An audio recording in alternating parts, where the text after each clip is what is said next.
देख रहे चुनाव एक्सप्रेस में हुआ आपके साथ अमित गर्ग शुक्ला। आज हमारी चुनाव एक्सप्रेस आप पहुंचे उन्नाव, जहां पर साक्षी महाराज और अनु टंडन के बीच में मुख्य मुकाबला है। उनको पब्लिक के बीच में जाना है वोट पाने के लिए, और पब्लिक के अपने मुद्दे हैं, पब्लिक का अपना मूड है, वही आज जहां जानने की हम यहां पर कोशिश करेंगे। लेकिन सबसे पहले आपको बता देते हैं कि चुनाव एक्सप्रेस में किन मुद्दों के इर्द गिर्द आज हम चर्चा को आगे बढ़ाने वाले हैं। दरअसल न्यूज 18 पर धमाकेदार इंटरव्यू में प्रधानमंत्री मोदी ने विपक्ष पर जमकर प्रहार किए। कांग्रेस के मैनिफेस्टो से लेकर मुस्लिम आरक्षण और तुष्टीकरण की सियासत पर पीएम मोदी ने विपक्ष को कटघरे में खड़ा कर दिया। तो वहीं परिवारवाद को लेकर भी तीखे निशाने साधे। उधर पीएम मोदी ने वार किया तो विपक्ष की तरफ से इस पर पलटवार भी हुआ। तीखी प्रतिक्रिया सामने आई है। यूपी की सियासी लड़ाई में विपक्ष के कुछ उम्मीदवार ध्रुवीकरण के लिए भड़काऊ राजनीति का सहारा भी ले रहे हैं। उसकी कोशिश यहां पर शुरू हो चुकी है। पहले जूनियर बर्क और फिर सलमान खुर्शीद की भतीजी का बयान इसका इशारा साफ तौर पर कर रहा है। दरअसल राजनाथ सिंह ने साफ तौर पर कह दिया है कि बीजेपी पीएम मोदी के चेहरे और उनके 10 साल के शानदार कार्यकाल पर चुनाव लड़ रही है। आज इन्हीं मुद्दों के इर्द गिर्द उन्नाव की धरती से हम चर्चा को आगे बढ़ाएंगे। पब्लिक के सवाल होंगे, जनप्रतिनिधियों के जवाब होंगे, लेकिन सबसे पहले आप एक रिपोर्ट दें।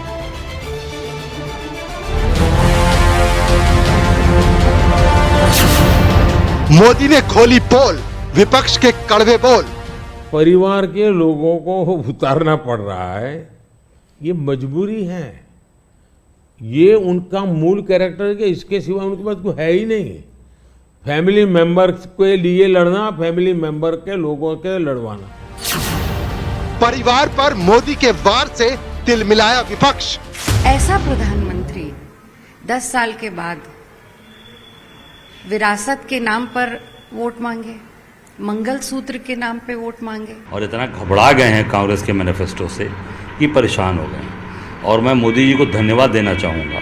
धन्यवाद इसलिए देना चाहूँगा कि हमारे मैनिफेस्टो का प्रचार प्रसार मोदी जी ने अच्छा कर दिया। सियासी नफा नुकसान, परिवारवाद पर घमासान। प्रधानमंत्री अपने लिए काम कर रहे हैं, प्रधानमंत्री बीजेपी के लिए काम कर रहे हैं, और बहुत सारे ऐसे काम हैं जिसका जनता से कोई वास्ता नहीं, वो सब कर रहे हैं। 24 में मोदी का चेहरा, 10 साल का असर गहरा। SC, OBC के आरक्षण में किसी एक राजनीतिक दल ने अगर डाका डाला है तो वो कांग्रेस पार्टी ने डाला है। कांग्रेस ने यूपीए सरकार के समय जो पाप किया, तब समाजवादी पार्टी और बहुजन समाजवादी पार्टी भी उनके साथ सहयोगी थी। मोदी जी के चेहरे पर चुनाव लड़ना है, ये कहने में मुझे कोई हर्ज नहीं। ये सच्चाई भी है, क्योंकि उन्होंने 10 सालों में करके दिखाया है। जो कहा था सब किया, और जो कहा था वही नहीं किया बल्कि उससे अधिक किया।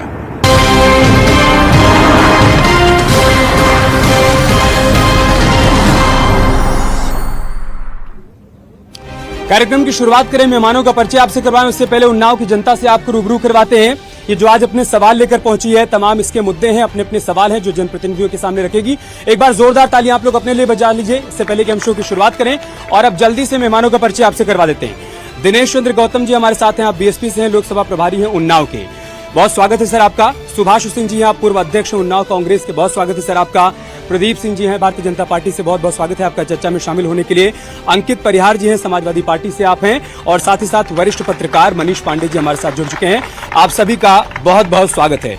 सुभाष जी, मैं शुरुआत आपसे कर रहा हूं। क्या पीएम मोदी ने मैनिफेस्टो पर आपकी पोल खोल दी है, इसीलिए छटपटाहट है, इसीलिए तिलमिलाहट है? परिवारवाद से लेकर मुस्लिम तुष्टीकरण तक पर पीएम मोदी ने निशाना साधा। देखिए, प्रधानमंत्री पद की कुर्सी पर बैठे व्यक्ति की गरिमा के प्रतिकूल ये उनका जो स्टेटमेंट और उनकी बौखलाहट है जो उनको बेचैन किए हुए है। हम समझते हैं जिस जनपद में हम रहते हैं, यहाँ की 23 लाख मतदाताओं की तरफ से न्यूज 18 का आभार। और हमारी जो भी मैनिफेस्टो में हमने कांग्रेस पार्टी ने जो भी मैनिफेस्टो जारी किया है, जनहित में पूरी तरह से आम आदमी से लेकर और निचले तबके से लेकर गांव के आखिरी व्यक्ति तक, बैठे व्यक्ति तक की योजनाएं बनाई गई हैं मैनिफेस्टो में, जिसकी वजह से भारतीय जनता पार्टी के निचले कार्यकर्ता से लेकर ऊपर तक बैठे लोग बौखलाए हुए हैं। क्योंकि वो पहले से भी इतने, जब उनके यहाँ चेहरे पर चुनाव होता है तो फिर गांव-गांव जाने की जरूरत क्या पड़ गई? जब जो व्यक्ति 10 साल में नहीं निकला जनपद में, उस व्यक्ति को गांव-गांव चौपाल लगाने की क्या जरूरत पड़ गई? इसलिए वो बौखलाए हुए हैं, इसलिए हमारे मैनिफेस्टो से वो। प्रदीप जी, वो जनहित की बात कर रहे हैं, इसलिए आप बौखलाए हुए हैं और उनके मैनिफेस्टो से आप बेचैन हैं। जनहित विकास कार्य भारतीय जनता पार्टी की सोच है, अंत्योदय पथ है, जिसका गांव के मूलभूत लोगों, मतदाताओं का लगातार मोदी जी को समर्थन मिल रहा है। और निश्चित रूप से भारतीय जनता पार्टी 400 पार हो रही है। वो तो ठीक है, वो कह रहे हैं कि हम तो कहीं से तुष्टीकरण की बात नहीं कर रहे हैं, हम कहीं से मुस्लिम आरक्षण की बात नहीं कर रहे हैं, ये सब कहां से आ गया? तुष्टीकरण की भारतीय जनता पार्टी कभी बात नहीं करती। हम लोग अपनी सांस्कृतिक विरासतों को जीवंत करने का काम कर रहे हैं। जो आतंकी थे, जो आताताई थे, उनके विरुद्ध हम लोगों का अभियान होता है। हम सब भारत माता के सच्चे सपूत हैं और अपनी सनातन संस्कृति को जीवंत करने का काम कर रहे हैं। ठीक है अंकित जी, सनातन संस्कृति को जीवंत करने का काम कर रहे हैं। मैनिफेस्टो में जिन बातों का जिक्र है, मुस्लिम आरक्षण का जिक्र है, पीएम मोदी ने कहा कि उसको पब्लिक के सामने लाना बहुत जरूरी था, इसलिए हम लेकर आए कि जो इन्होंने आंध्रा में किया, तेलंगाना में किया, कर्नाटक में किया, वही पूरे देश में करेंगे। देखिए, सनातन संस्कृति के शब्द से आपने अपनी बात की शुरुआत की थी। इस देश के प्रधानमंत्री कितने झूठे हैं, उनकी बातें कितनी खोखली हैं, इस बात का सबसे बड़ा प्रमाण अगर कहीं आपको देखना है तो उन्नाव की धरती पे देखिएगा। 2022 के विधानसभा के चुनाव में इसी उन्नाव की धरती पर इस देश के प्रधानमंत्री ने कहा था कि हमारी सरकार बना दो, 10 दिन के अंदर आपको अन्ना जानवरों की समस्या से हम मुक्ति दिला देंगे। जो गाय हमारे आज इस जनपद के अंदर जो गाय माता की जो हालत है वो किसी से छुपी नहीं है। यह प्रधानमंत्री का झूठ, आज भी हमारी गाय माताएं सड़कों पर तड़प तड़प कर मरने के लिए मजबूर है। और यहाँ के सांसद जिन्होंने 2014 में कहा था हमको सांसद बनाकर आप संसद में भेज दीजिए, स्लॉटर हाउस बंद कराने का काम करेंगे। 14-15 स्लॉटर हाउस जो 2014 में चलते थे, आज 40 की संख्या उन्नाव पहुंच गई है। मैं दावे के साथ कह सकता हूं कि जब जब हमारी गाय माता कटती है, पैसा भाजपा को मिलता है, चाहे वो इलेक्टोरल बॉन्ड के रूप में देख लीजिए। जवाब आप काउंटर करना चाहते हैं इस पर? सबसे ज्यादा अगर गाय गौ गंगा का संरक्षण करने का काम किया तो हमारी भारतीय संस्कृति के द्वारा हमारी भारतीय जनता पार्टी की सरकार ने किया है। निश्चित रूप से हर गांव में गौशाला, स्लॉटर हाउस 15 से बढ़कर 40 हो गए। ये उद्योग है और समिट मीटिंग और कोई ऐसा स्लॉटर हाउस नहीं जहां गायें कटती हों। आज हर स्लॉटर हाउस की जो बात कर रहे हैं, ये तो कांग्रेस के समय भी थे। इसके पहले आपने खत्म करने का वादा किया था ना। दिनेश जी, 1 सेकंड में आऊंगा आपके पास। दिनेश जी, यहाँ पर एसपी गठबंधन, कांग्रेस गठबंधन और बीजेपी के बीच में मुकाबला है, आपकी तो कहीं पर कोई चर्चा ही नहीं हो रही है। आप इसी बात से अंदाजा लगा सकते हैं कि बहुजन समाज पार्टी एक सेकंड, मैं आप लोगों के पास आऊंगा तो अपने सवाल रखिएगा। अभी नहीं, मैं इसकी परमिशन नहीं दूंगा। मैं आप लोगों के पास आऊंगा, अपनी बात रखिएगा, अपने सवाल रखिएगा। नहीं, 1 सेकंड, यहाँ कोई भाषण देने की जरूरत नहीं, मैं आपके पास माइक लेकर आऊंगा, आप सवाल रखिएगा। जी, अपनी बात पूरी करिए। देखिए, बहुजन समाज पार्टी की राष्ट्रीय अध्यक्ष बहन कुमारी मायावती जी, आप इसी बात से अंदाजा लगा सकते हैं कि चाहे वो भारतीय जनता पार्टी हो, चाहे वो कांग्रेस पार्टी हो, सभी 26, 28 दलों को मिलकर लड़ रहे हैं। और आपकी मेरी नेता बहन कुमारी मायावती जो बीएसपी की नेता हैं, वो अकेले दम पर पूरे देश में चुनाव लड़ रही हैं। हाँ, पूरे चुनाव पूरे देश में अपने दम पर लड़ती हुई दिख भी रही है। अरे दिख क्यों नहीं रहे, एक साफ जाहिर है चुनाव लड़ रही हैं, पूरे देश में लड़ रही हैं। और आने वाले समय में मैं बता रहा हूँ, चुनाव के बाद रिजल्ट देख लेना। बहन कुमारी, मनीष जी, मैं आपके पास आ रहा हूँ। ठीक है मनीष जी, जिस तरीके से तुष्टीकरण वर्सेस संतुष्टीकरण की बात हो रही है, एक तरफ तुष्टीकरण की बात कही जा रही है और प्रधानमंत्री मोदी का कहना है कि हम संतुष्टीकरण की पॉलिटिक्स करते हैं। कांग्रेस के मैनिफेस्टो पर एक कर उन्होंने हमला बोला, न्यूज 18 को इंटरव्यू दिया। उन्होंने कहा कि परिवारवाद से आगे बढ़कर कुछ देख नहीं पा रहे हैं, ये आज मुस्लिम आरक्षण की बात कर रहे हैं क्योंकि इनको मुसलमानों का वोट चाहिए। देखिए, जहां तक तुष्टीकरण की बात है तो ये समस्या आज के समय नहीं, ये 2 दशक पहले जो है जातीय समीकरण से शुरू हुई थी। जातीयता को खत्म करते करते जब तुष्टीकरण, अब वर्ग विशेष के लिए दोनों तरफ तुष्टीकरण हो रहा है। अब प्रधानमंत्री जी एक तरफ कह रहे हैं वो राष्ट्रवाद को लेकर चल रहे हैं, बिल्कुल राष्ट्रवाद को लेकर चल रहे हैं। लेकिन अगर कांग्रेस के मैनिफेस्टो में कोई बात है, अगर उन्होंने कोई बात कही है, तो उसको पब्लिक को समझना भी चाहिए और वो पब्लिक प्लेटफॉर्म पे आना भी चाहिए। धर्म के आधार पर आरक्षण होना चाहिए। धर्म के आधार पर आरक्षण हमारा संविधान कतई नहीं होना चाहिए, क्योंकि कर्नाटक में और तेलंगाना में हुआ है। ठीक है, मैं पब्लिक से कुछ सवाल लेता हूं, उसके बाद मैं आप लोगों के पास आऊंगा। जी बताइए, क्या सवाल कर रहे थे? गुस्से में नहीं, अगर प्यार से अपनी बात रखी जा सकती है, सवाल पूछा जा सकता है, तो फिर गुस्से का क्या मतलब? बताइए। समाजवादी पार्टी से अभी बताया गया, वो प्रत्याशी हमारे बीच में है जिनकी 2 बार बाबा जी ने जमानत जब्त कराई है यहाँ से। अगर इससे पहले वो थी, सवाल ये जो इन्होंने बताया कि पैसा लूट रहे हैं, पैसा लूटना समाजवादी पार्टी कांग्रेस का काम है और पूरा उत्तर प्रदेश हिंदुस्तान जानता है कि पैसा कौन लूटता है। जी आपका सवाल। गुंडों की पार्टी। मेरा ये सवाल है कि ये सफाई में जो कब्जा करने महोत्सव वालों हुआ की था वो पार्टी। पैसा कहाँ से आया था? मोदी के गांव में तो ऐसा कोई नहीं महोत्सव हुआ, ना उनके घर में ऐसा कोई महोत्सव हुआ। ठीक है जी आपका सवाल। जी मैं कोई सवाल नहीं कर रही हूँ, मैं बात बता रही हूँ। सवाल बात मत बताइए, बात तो वो लोग बताएंगे ना। सवाल अच्छा ठीक है, मैं ये कहना चाहती हूँ कि ग्रामीण क्षेत्रों में जैसे इन्होंने कहा कि स्लाटर हाउस बढ़ रहे हैं और गौ हत्या हो रही, तो मैं ग्रामीण क्षेत्रों में जाकर के प्रचार कर रही हूँ, बोल रही हूँ। वहाँ वो कह रहे हैं कि गाय अब कटना बंद हो गई है। गाय क्यों कटना बंद हो गई है? मैं ये मान सकती हूँ कि गाय खेत चर रही है, ये मैं मान सकती हूँ, लेकिन वो गाय अगर ये कह रहे हैं कि गाय कटना बंद हो गई है। जी आपका सवाल बताइए। हम 2017 तक सपा की गवर्नमेंट थी। मैं चुनौती देता हूं भाई साहब को कि 2017 के बाद कितने स्लाटर हाउसों को लाइसेंस मिला है, ये मैं चुनौती देता हूं। गाय खुलेआम ट्रकों में जाती थी और काटी जाती थी। आज जितनी भी गाय हैं 100% तो उसका निराकरण नहीं हो पाया है। हर गांव गौशाला बनाए जा रहे हैं, पहले के मुकाबले हुए। जी आपका सवाल। मैं सरल वर्मा एडवोकेट, मैं किसी दल या नेतागिरी नहीं, मैं आऊंगा आप लोगों के पास। मैं किसी दल या किसी पार्टी प्रत्याशी की तरफ से नहीं हूँ, मैं आम जनता की तरफ से हूँ, अधिवक्ता हूँ।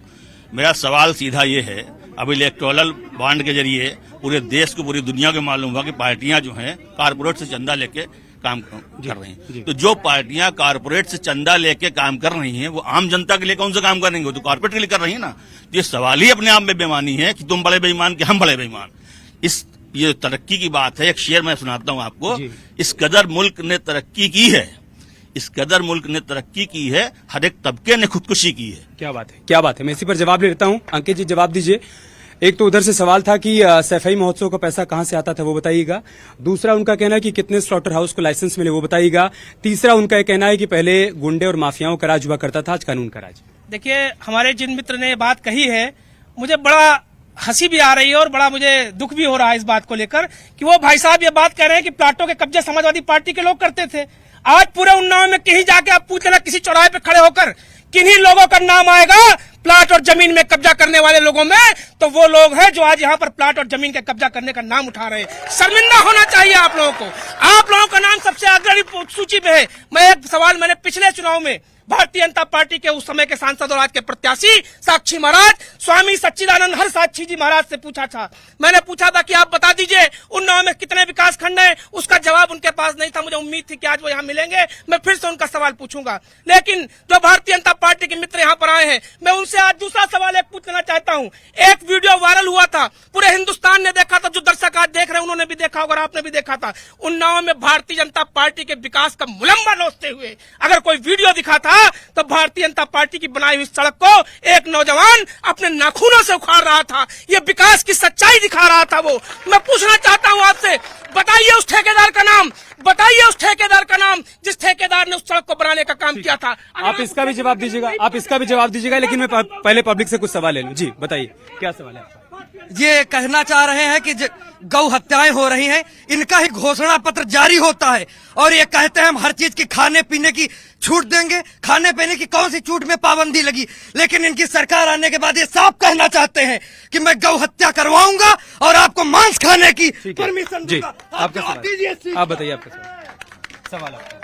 सीधा सवाल है कि जब इनके सांसद जो वर्तमान में अन्नू टंडन लड़ रही थी 2014 में 9 में तो टॉप 10 रोडों की अरविंद केजरीवाल ने लिस्ट बनाई थी, उनमें वर्तमान भूतपूर्व सांसद अन्नू टंडन का भी नाम था और आज वो दूध की धुली हो गई। 2000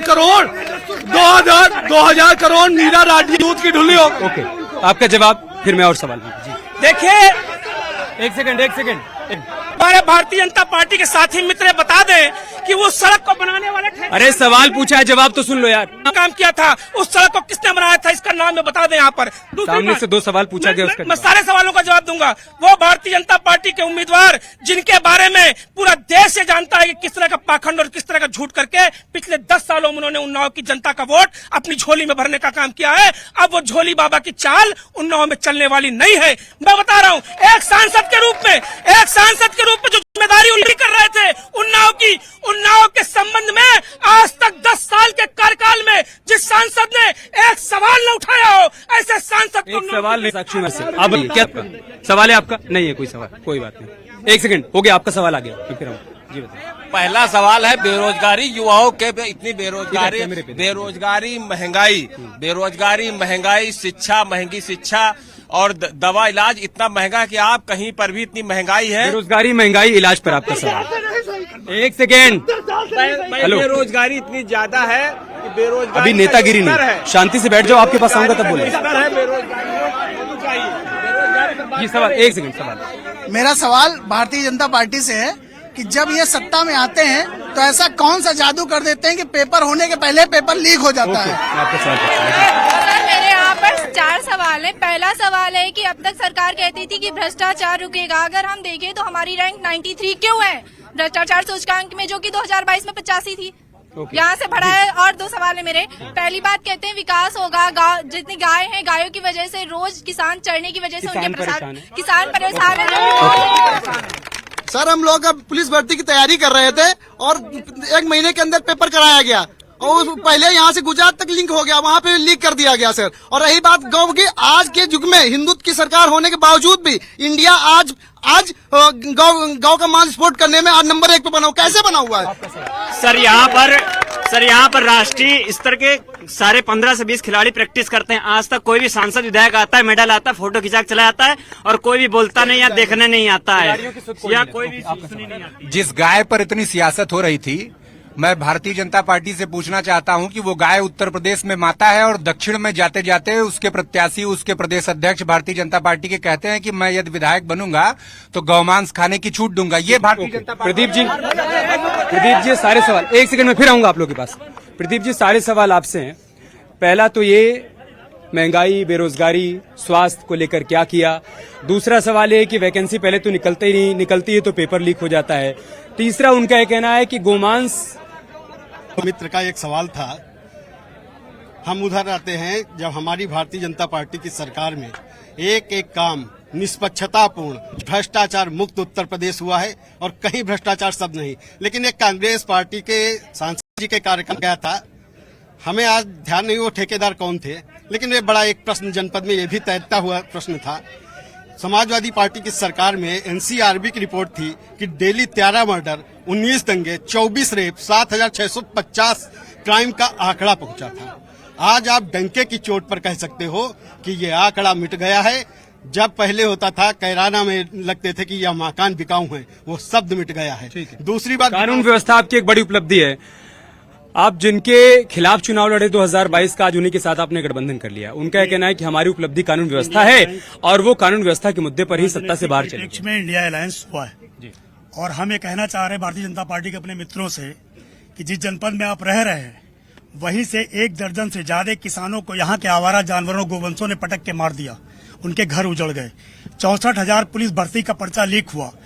64,000 घर तो रोशनी उनकी बुझी ही, साथ में उसके साथ जिन लोगों ने आवेदन किया था, आगे भविष्य में पता नहीं वो आवेदन कर पाएंगे या नहीं कर पाएंगे। तो 64,000 परिवारों को एक चुटकी में उजाड़ देना, ये भारतीय जनता पार्टी से सीखना चाहिए। दूसरा, यहाँ बगैर 100 ग्राम पेट्रोल के किसी भी व्यक्ति को साधारणतया पुलिस थानों से लेकर कप्तान ऑफिस तक न्याय नहीं मिलता है। अगर न्याय मिलता होता तो झूले मुंह में उस दलित को आत्मदाह करने की जरूरत न पड़ती। ये कानून व्यवस्था है इनकी। हर घर नल जल वाली योजना, आप किसी शहर के किसी गली में मैं इन्हीं अपने सनातन भाइयों से पूछना चाहते हैं, आप पूजा पाठ करते हैं लेकिन अगर 5 मिनट की बारिश हो जाए उन्नाव के अंदर तो आप पूजा करने के लायक नहीं बचते हैं, जियारत करने के लायक लोग नहीं बचते हैं, क्योंकि सारे सीवेज, सारे नालियां बजा जाती 5 मिनट की बारिश में। तो इनका यही विकास मॉडल है। अगर इन विकास मॉडल परिवारवाद का जब जिक्र किया पीएम मोदी ने तो उसमें बीएसपी भी लपेटे में आई। मायावती जी के बाद आकाश आनंद को आगे कर दिया गया। क्या परिवार से बाहर कोई चेहरा नहीं दिखता, कोई नेता नहीं मिलता जिसको आगे बढ़ाया जाए? देखो, बहन कुमारी नेताजी 1 सेकंड, 1 to 1 मत होइए, 1 to 1 नहीं। मैं आपके पास सवाल लेकर आऊंगा, आप जवाब दीजिएगा। जी बताइए। बहन कुमारी मायावती जी पार्टी के अध्यक्ष हैं और वो हमारे राष्ट्रीय जोनल कोऑर्डिनेटर हैं। ठीक है, आप बहन कुमारी मायावती जी देश की पहली ऐसी नेता हैं जिनको कानून व्यवस्था, महंगाई चरम सीमा पर जो चल रही है भारतीय जनता पार्टी के द्वारा, नवयुवकों को रोजगार नहीं मिल पा रहा है, लोगों को। तो आप ये मुद्दे उठाइए ना। आकाश आनंद तो अपनी हर रैली में, हर जनसभा में बात मुसलमानों की करते हैं, बात मस्जिद की करते हैं, बात दलित की करते हैं, इससे आगे बढ़ ही नहीं पा रहे। मुद्दों की बात। समाज पार्टी सर्व समाज की पार्टी है। सर्व समाज के लोग बहुजन समाज पार्टी के लाइन ऑर्डर को, कानून व्यवस्था को अच्छी तरीके से सभी लोग समझते हैं, जानते हैं। इस चुनाव में उत्तर प्रदेश में जो आप चुनाव चल रहा है, बहुजन समाज पार्टी के हमारे प्रत्याशी अशोक कुमार पांडे जी को भारी बहुमत से जिताने जा रही है। ये हमारा आपसे कहना है। मैं मनीष जी आपसे एक रिएक्शन ले लूं, उसके बाद मैं आप लोग के पास आ रहा हूं। मनीष जी, 2 चरण का चुनाव हो चुका है, अभी तीसरे चरण की बारी है। आपको लग रहा है कि चुनाव अभी भी पब्लिक के मुद्दों पर आगे बढ़ रहा है, या आप सब ने अपना अपना ट्रैक पकड़ लिया है? जिसको जो सूट कर रहा है, जहां से जिसका वोट बैंक सध रहा है, सब ने वो लाइन पकड़ ली? जी देखिए, अब वास्तव में स्थिति ये आ गई है कि स्थानीय मुद्दे तो गढ़ हो गए, अब राष्ट्रीय मुद्दे और जातिगत आंकड़े किनारे भी होते जा रहे हैं। कहीं तुष्टीकरण है, कहीं कुछ है, लेकिन अब सब मुद्दे समेट के एक जगह पोलराइजेशन होना शुरू हो चुका है। 2 चरणों के चुनाव में ऐसा महसूस हो गया है, पोलराइजेशन हो रहा है। अब कौन कितनी संख्या को अपनी तरफ मोड़ सकता है, ये जो आजमाइश सभी पार्टियों के बीच में चल रही है। ठीक, ओके। मैं कुछ और सवाल लेता हूं पब्लिक से। अपना हाथ उठाइएगा, मैं आ रहा हूं। एक सेकंड, आपका सवाल आ गया, आपका सवाल आ चुका है, आपका सवाल आ चुका है। हाँ बताइए। जो लोग इस बात की दावेदारी कर रहे हैं कि जब समाजवादी पार्टी की सरकार होती थी तो माननीय कैबिनेट मंत्री के यहाँ से एक लेटर जारी होता था, उस लिस्ट में जितने नाम होते थे उसमें युवाओं का सिलेक्शन होता था। भारतीय जनता पार्टी की जब से सरकार आई, भारतीय जनता पार्टी की जब से सरकार आई, बाद तब से युवाओं का पेपर अगर लीक हुआ है तो उसकी ये बात आप एक सेकंड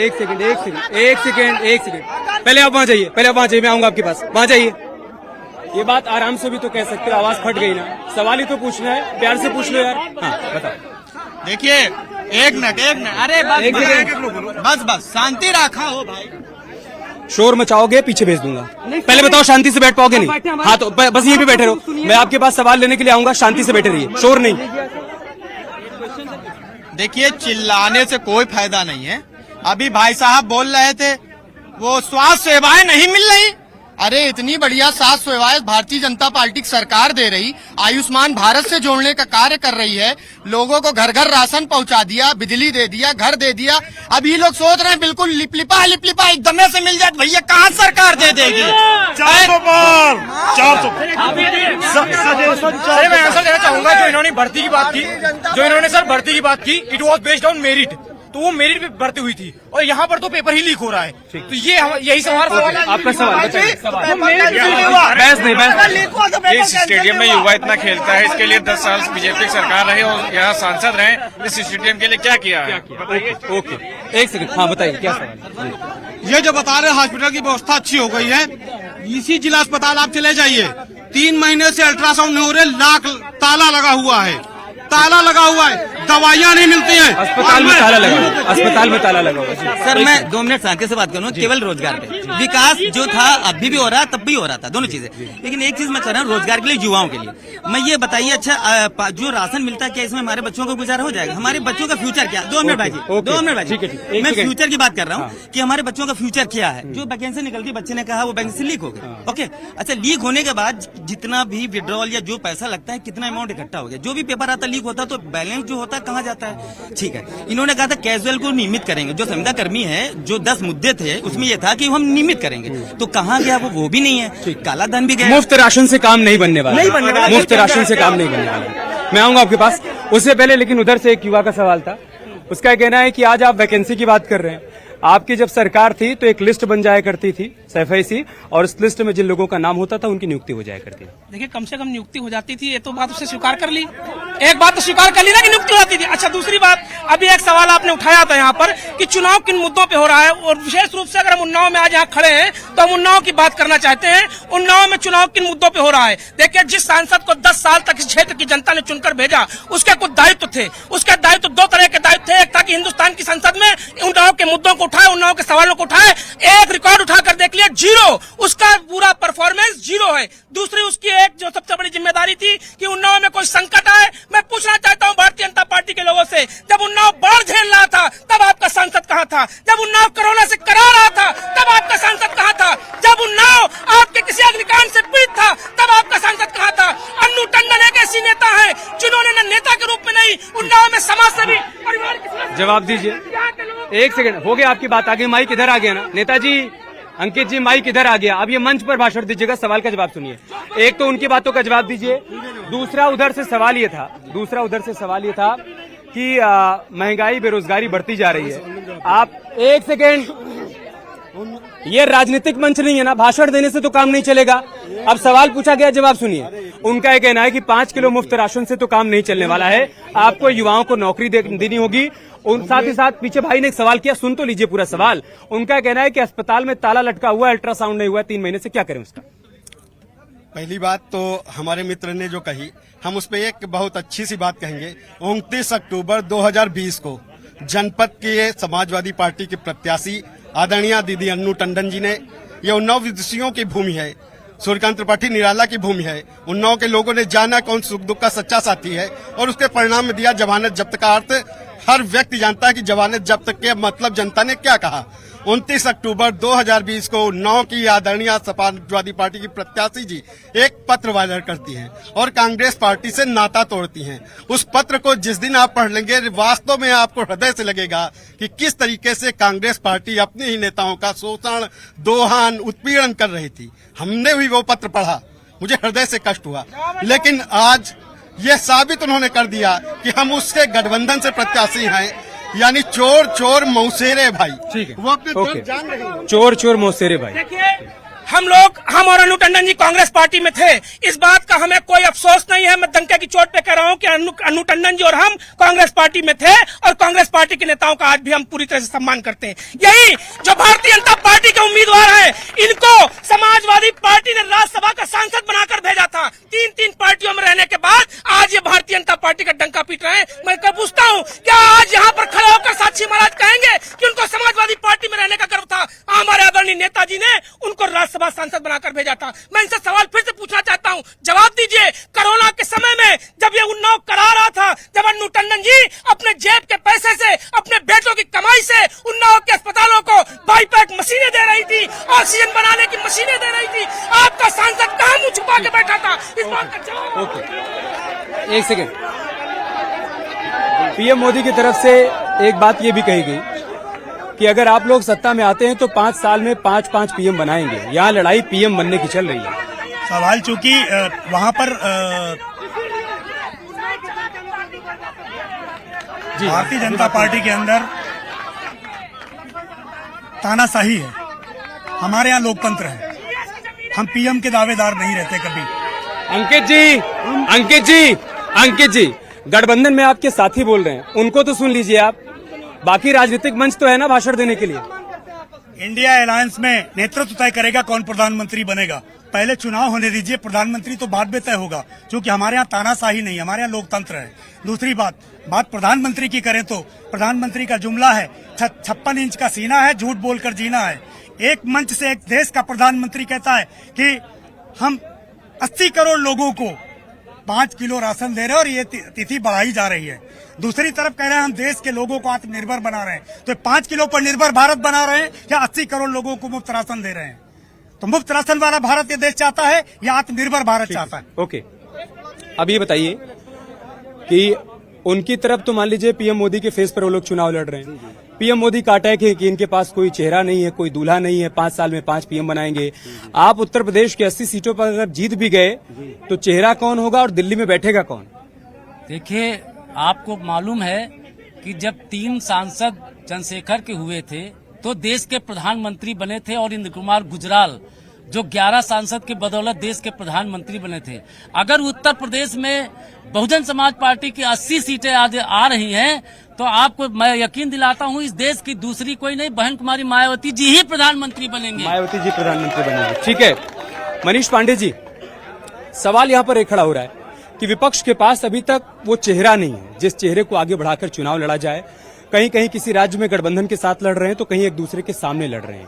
क्या पब्लिक में सही मैसेज दे पा रहे हैं कि हम एक हैं, हम बीजेपी से मुकाबला कर रहे हैं, हम एनडीए से मुकाबला कर रहे हैं? नहीं, बिल्कुल नहीं दे पा रहे हैं। प्रधानमंत्री मोदी के सामने कोई ऐसा विकल्प जनता को आज तक नहीं मिल पाया है। किसी भी स्तर पर जनपद उन्नाव की बात की जाए तो यहाँ पर स्वामी साहब बाबा साक्षी महाराज इसी आधार पर जीतते रहे, उनका सजाती वोट प्लस मोदी का विकल्प आज तक समाज में कोई भी पार्टी नहीं निकाल पा रही है, ये सत्य है। क्या इसीलिए झूठ का सहारा लिया जा रहा है? पीएम मोदी कह रहे हैं कि आज भ्रामक खबरें फैलाई जा रही हैं, डीप फेक वीडियो के जरिए बताने की कोशिश हो रही है कि बीजेपी आरक्षण विरोधी है। जी, तरह तरह के मुद्दे इसीलिए उखाड़े जा रहे हैं क्योंकि मोदी के सामने कोई विकल्प विपक्ष नहीं पैदा कर पा रहा है, कोई विकल्प नहीं है, इस वजह से। हाँ, बताइए आपका सवाल। जी, भारत सरकार या सत्ताधारी ये कहती है कि हम किसानों की आय दुगना कर रहे हैं। 2022 के चुनाव में इन्होंने ये कहा कि हम किसानों का बिल पूरी तरह से माफ कर देंगे जो 1 अप्रैल 2023 के बाद लागू होगा। लेकिन किसानों से बिल अक्टूबर 2023 या दिसंबर 2023 तक सबके जमा कराया गया। उसके बाद 3 महीने बिल जमा नहीं कराया गया। चुनाव आते ही किसी के पास 10,000 का मैसेज, किसी के पास 15,000 का मैसेज भेजा जा रहा है और क्या कहते हैं गूगल पर भी ये डाल दिया गया कि हमने बिल माफ कर दिया है। इस पर ये क्या कहेंगे, बिल माफ हुआ है या बिल लेना है? ओके, आपका सवाल। आप बताइए। अच्छा बताइए, सवाल क्या है? आपने रात में चश्मा लगा लिया है, कुछ दिक्कत है आपको? अच्छा ठीक है, बताइए आपका। हमें ये पूछना है कि जो एक तो भर्तियां तो करवाई नहीं, दूसरी बात ये है कि एक आर्मी की भर्ती करवाई भी तो उसको अग्निवीर में कन्वर्ट कर दिया है। एक सेकेंड,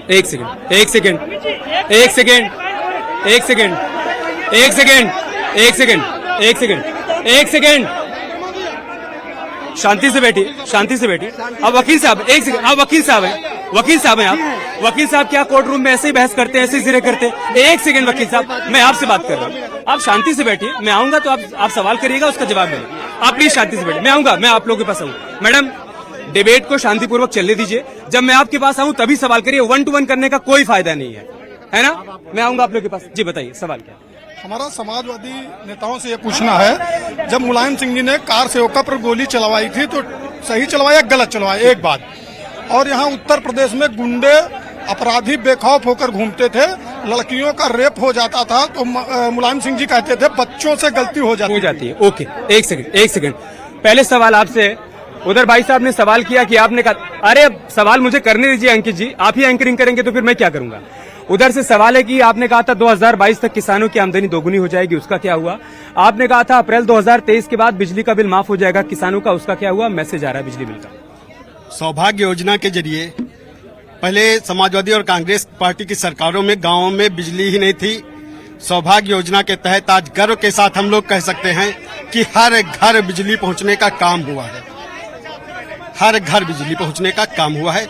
हमारे जनपद के 1044 गांव हैं, कोई भी ऐसा गांव मजरा खेड़ा नहीं जहां बिजली न पहुंची हो। दूसरा विषय, रोजगार की बात कर रहे थे, तो भारतीय जनता पार्टी की सरकार में हर जनपद में किसानों की आमदनी दोगुनी हुई। हर जनपद में रोजगार मेला लगाने का काम हुआ है, रोजगार देने का काम हुआ है। किसानों को प्रोत्साहन के लिए सर्वाधिक प्रधानमंत्री किसान सिंचाई योजना, प्रधानमंत्री किसान सम्मान निधि योजना, प्रधानमंत्री बीज वितरण योजना, प्रधानमंत्री जी के द्वारा कम से कम ढेरों किसानों के हित योजनाएं लागू की गई विकास के। ओके, उधर एक सेकेंड, आप जवाब के लिए उतावले रहते हैं अंकित जी। उधर से सवाल है उनका कि कार सेवकों पर गोली चलवाई गई, आपके पास एक मौका था, राम मंदिर की रामलला की प्राण प्रतिष्ठा के दौरान आप जा सकते थे, अपने पाप धो सकते थे, आपने वो मौका गवा दिया। दूसरा, रामलला से सनातन से दिक्कत और परेशानी क्या है? प्रोफेसर राम गोपाल यादव ये बात क्यों कहते हैं कि पूजा पाठ करने वाले पाखंडी? बहुत बड़ा सवाल आपने किया है। हिंदुस्तान में और पूरे विश्व में जो सनातन धर्म है, जो हिंदू धर्म है, वो नरेंद्र मोदी और अमित शाह के नाम पर नहीं चलता है। हिंदुस्तान में नहीं, पूरी दुनिया में सनातन धर्म अगर कहीं चलता है तो हमारे आदि शंकराचार्यों के कथन से चलता है। हमारे देश के आदि शंकराचार्यों ने कहा था कि राम मंदिर की जो प्राण प्रतिष्ठा का कार्यक्रम है वो पूरी तरह से राजनीतिक है। अगर हमारे शंकराचार्यों ने कोई बात कही है तो हमारे धर्म शंकराचार्यों से बड़ा कोई नहीं है। एक बात, ये देश और दुनिया के सवालों की हम बात यहाँ पर कर रहे हैं, भारतीय जनता पार्टी के लोग उलझाने की बात कर रहे हैं। एक सारे लोगों का सवाल है और सारे लोगों का सामूहिक सवाल मैं भारतीय जनता पार्टी से करना चाहता हूँ। मैं पूछना चाहता हूँ, 10 साल में सिंगल इंजन नहीं, डबल इंजन नहीं, ट्रिपल इंजन की सरकार उन्नाव में चलाने वालों, एक बार बताओ कि उन्नाव में तुमने एक उल्लेखनीय विकास का काम कौन सा करके दिखाया है? मैं आपको बता रहा हूँ, 2009 से लेकर आपने पूछ लिया ना, बताइए जवाब। भैया पूछ रहे थे, हम बड़े शालीनता के साथ बताना चाहते हैं, शायद लालगंज वो भी जाते होंगे। यही है लालगंज की रोड है। आज भारतीय जनता पार्टी की सरकार में एक्सप्रेस वे बनने का काम हुआ। Lucknow express way, Kanpur express way, पूर्वा मिल्ली कला चौराहा से दुधवा मार्ग बनने का काम हुआ। 735 किलोमीटर की सड़कें 700 प्रधानमंत्री ग्राम सड़क योजना के तहत मात्र 3 साल में बनने का काम हुआ है। विकास के नाम पर छलने का काम नहीं हुआ है। विकास धरातल पर दिख रहा है। 3 एक्सप्रेस वे उन्नाव को हमारे सांसद जी की देन है। ये अपने आप में बड़ी उपलब्धि। क्या उनके विकास का आपके पास कोई जवाब नहीं है? इस वजह से एक सेकंड, इस वजह से झूठ का सहारा लिया जा रहा है, डीप फेक वीडियोस का सहारा लिया जा रहा है, अमित शाह के बयान को गलत तरीके से पेश किया जा रहा है, ये बताने की कोशिश हो रही है कि लोग सत्ता में आएंगे तीसरी बार तो आरक्षण खत्म कर देंगे। इनकी एक बात का पहले मैं जवाब देना चाहता हूं कि रायबरेली एनएच को एनएच बनाने का काम कांग्रेस पार्टी ने किया था। अगर आपको याद हो तो आप लोग जनपद वासियों जान लो कि एनएच यूपीए गवर्नमेंट की सरकार में घोषित हुआ था। दूसरा सुन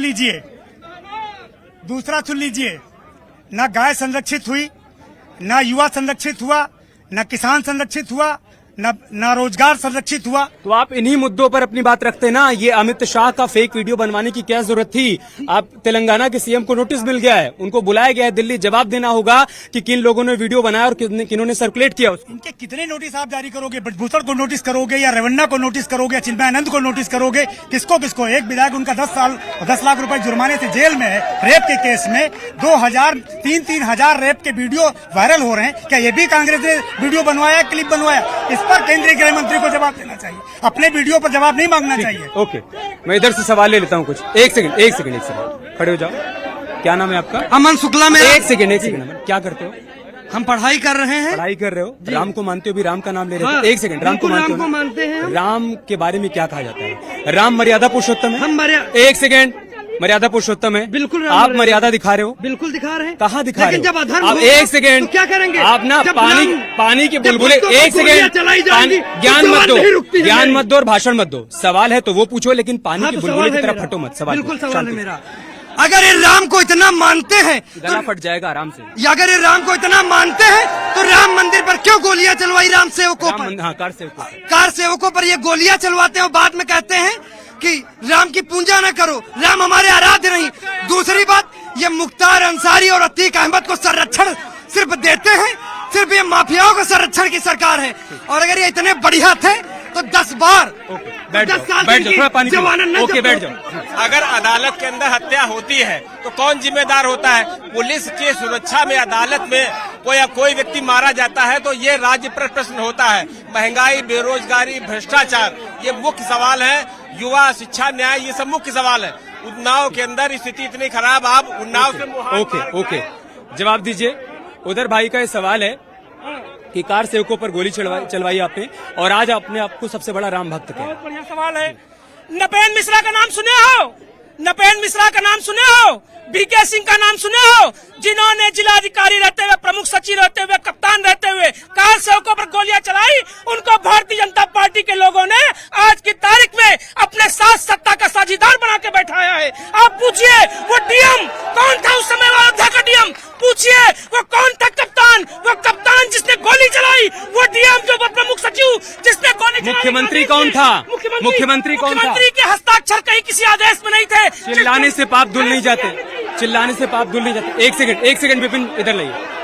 प्रधानमंत्री मोदी ने कांग्रेस के झूठ पर करारा प्रहार किया है। दरअसल प्रधानमंत्री मोदी महाराष्ट्र में थे, एक रैली को संबोधित कर रहे थे। उस दौरान उन्होंने कहा कि कांग्रेस के पास बताने के लिए कुछ है नहीं और सत्ता पर आने के लिए कांग्रेस किसी भी हद तक जा सकती है, झूठ का सहारा ले सकती है। अब इनकी हालत ये है कि झूठ नहीं चलता है तो हमारे चेहरा उसको उपयोग करके, आर्टिफिशियल इंटेलिजेंस का उपयोग करके उनकी मोहब्बत की दुकान में फेक वीडियो बिकने लगे हैं। ये फेक वीडियो बना रहे हैं। मोदी के भाषण को, मोदी की आवाज को उपयोग करके नई नई चीजें गढ़ रहे हैं। कांग्रेस पार्टी इतनी कंगालियत पर पहुंच गई है, उसको पराजय का भय इतना सता रहा है। और कांग्रेस वाले लिख लो, आप लाख कोशिश करो, मुझे बताइए भाई, हमारे देश में किसी भी पार्टी को सरकार बनानी है तो 272 से ज्यादा सीटें चाहिए कि नहीं चाहिए? किसी को भी बहुमत चाहिए तो 272 से ज्यादा सीटें चाहिए कि नहीं चाहिए? ये इनका पूरे गठबंधन में एक भी पार्टी नहीं है जो 272 से ज्यादा चुनाव लड़ती हो।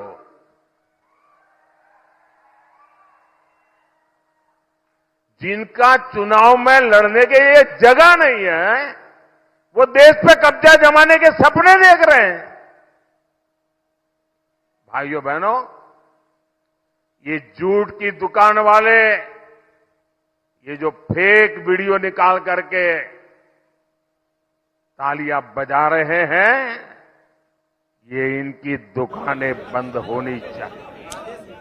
प्रधानमंत्री मोदी ने सीधे तौर पर कांग्रेस पार्टी पर आरोप लगाया है कि आप झूठ की दुकान चला रहे हैं, पराजय का डर सता रहा है, इस वजह से आप लोग डीप फेक वीडियो का सहारा ले रहे हैं, आप भ्रामक खबरें फैला रहे हैं, आप झूठ बोल रहे हैं। आप बार बार वही सवाल करते हैं। मैं भैया आपको बड़े सम्मान की नजर से कहना चाहता हूं कि प्रधानमंत्री जी को तो जो मीडिया के सामने रूबरू नहीं हुए 10 साल से, वो प्रधानमंत्री आज अपना इंटरव्यू दे रहे हैं, वो कह रहे फेक वीडियो की बात। हम उनसे कह रहे हैं कि चिन्मयानंद की सीडी की जांच कराइए, हम कह रहे हैं कि बटभूषा शरण सिंह की सीडी की जांच कराइए, हम कह रहे हैं कि रेवन्ना की सीडी। वो कह रहे हैं कि कर्नाटक पर आप वो कह रहे हैं कर्नाटक पर आप एक सेकेंड, वो कह रहे हैं कर्नाटक पर आप कुछ नहीं बोल रहे हैं, जहां पर आपने मुसलमानों को आरक्षण दिया धर्म के आधार पर। तेलंगाना में आपने धर्म के आधार पर आरक्षण दिया, आप कुछ नहीं बोल रहे हैं। उल्टा आप ये कह रहे हैं कि बीजेपी तीसरी बार सत्ता में आएगी तो आरक्षण खत्म कर देगी, ये झूठ बोल रहे हैं। की बात नहीं कर रहे हैं, हम अल्पसंख्यकों के आरक्षण की बात कर रहे हैं। आपने कर्नाटक में किसे दिया? आपने कर्नाटक में मुसलमानों को दिया 4%। आपने कर्नाटक में मुसलमानों को 4% दिया, अलग से दिया आपने, 4 से ओबीसी कोटे से दिया आपने, ओबीसी कोटे से दिया आपने। आप कहां से? आप तो अलग से। वो यही तो कह रहे हैं ना कि आप ओबीसी और एसटी का हाथ मार रहे हैं। अभी तो आप भी आरक्षण में आरक्षण दे रहे थे, तो आप कहां से दे रहे थे?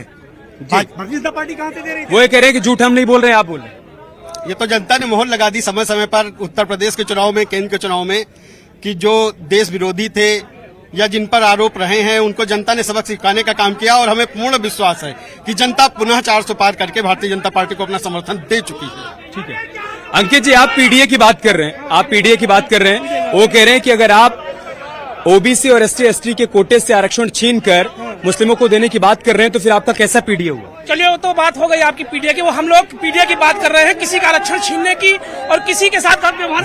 वो अपने मैनिफेस्टो में कह रहे हैं ना कि जो कांग्रेस में हुआ, जो तेलंगाना में हुआ, वही पूरे देश में होगा। वो देखिए, हमने पहले शब्द यही कहा था इस डिबेट में कि इस देश के प्रधानमंत्री एक झूठे हैं और उनकी बातें पूरी तरह खोखली होती। जिस तरह से मंचों पर वो बेअनाप शराब भाषण दे रहे हैं, वो किसी छुपा नहीं। अभी हमारे एक साथी, भैया सुन लो, ए बाबू सुनो, अभी हमारे एक साथी ने कहा था यहाँ पर मरहूम मुख्तार अंसारी साहब की बात हुई थी। मैं एक सवाल पूछना चाहता हूँ भारतीय जनता पार्टी के लोगों से, मरहूम मुख्तार अंसारी साहब के बेटे किस पार्टी के विधायक हैं? जिस पार्टी ने मरहूम मुख्तार अंसारी साहब के बेटे को विधायक बनाया, उस राजभर को आज योगी आदित्यनाथ ने अपनी कैबिनेट में सरकार में मंत्री बनाने का काम किया है। ये दो मुही बातें करने वाली भाजपा है। एक तरफ मुख्तार अंसारी साहब के बेटे को विधायक बनाने वालों को कैबिनेट मंत्री बनाते हो और दूसरी तरफ मुख्तार अंसारी साहब के ऊपर आप आवाज उठाते हो। अभी मैंने भाजपा के लोगों से एक सवाल किया था, उल्लेखनीय उपलब्धि बता दे, नहीं बता पाए। जवाब दीजिए। शायद आप सुनने का प्रयास नहीं कर रहे हैं। हमने एक नहीं, एक दर्जन उल्लेखनीय उपलब्धि। प्रधानमंत्री ग्राम सड़क योजना के तहत मात्र 3 साल के अंदर 735 किलोमीटर सड़कों का संजाल बिछाने का काम भारतीय जनता पार्टी की सरकार में हुआ है। पूर्वा से मिर्री कला होते हुए रोड बनाने का काम भारतीय जनता पार्टी की सरकार में हुआ। विकास के एजेंडे पर अगर आप बात करना चाहें तो सुबह से शाम हो जाएगी। ठीक है, ओके। मैं इधर से कुछ सवाल ले लेता हूँ। जी बताइए, क्या सवाल है आपका? हाँ बताइए जी, आपने सवाल पूछ लिया। जिनको कार सेवकों पे गोली चलने का आरोप लगा रहे हैं मुलायम सिंह जी पर, तो उनके निधन पर ये देखो श्रद्धांजलि देने कौन जा रहा है? निधन पर तो कोई भी श्रद्धांजलि देने जाता है ना। अरे भारतीय जनता पार्टी के लोगों के साथ साथ देखने बौखलाहट नजर आ रही है, क्योंकि भारतीय जनता पार्टी सवाल ये है जो ये देखो, ये खुद अपने मुंह से कर रहे हैं। कोई सवाल नहीं है आपके पास? सवाल ये है, इतनी बार क्षेत्र आई है, साची महाराज हमारे क्षेत्र में कभी देखने गए हैं? कभी देखने को बता दीजिए। मेरा बस इतना कहना है कि इन लोगों के चक्कर में पड़कर आप अपने बच्चों का फ्यूचर देखो, उन्नाव का फ्यूचर देखो। ये जो आज जो कर रहे हैं, ये अपनी जेब के लिए कर रहे हैं। हमें सोचना है कि अन्नू टंडन के विरुद्ध कोई भी ऐसा क्राइम रिपोर्ट नहीं है। केवल 1 मिनट सुन ले, 1 मिनट। ये जो बात कर रहे हैं अंसारी के घर इनके अखिलेश यादव गए और बदायूं में वो 2 बच्चे जो मार दिए गए उनके यहाँ। भाई की बात पर अपनी बात समाप्त करता हूँ कि देखिए, सियासत के चक्कर में पड़कर अपने भविष्य को मत भूलिए, बच्चों के भविष्य को मत भूलिए। जब आपके क्षेत्र में चुनाव होगा, वोट करने जाइएगा तो अपने मुद्दों को जहन में रखिएगा और ध्यान रखिएगा कि कौन सा प्रतिनिधि होगा जो आपका भविष्य संवार पाएगा। आज उन्नाव की धरती से फिलहाल इतना ही। कल आपसे मुलाकात होगी लखीमपुर खीरी में, तब तक के लिए नमस्कार।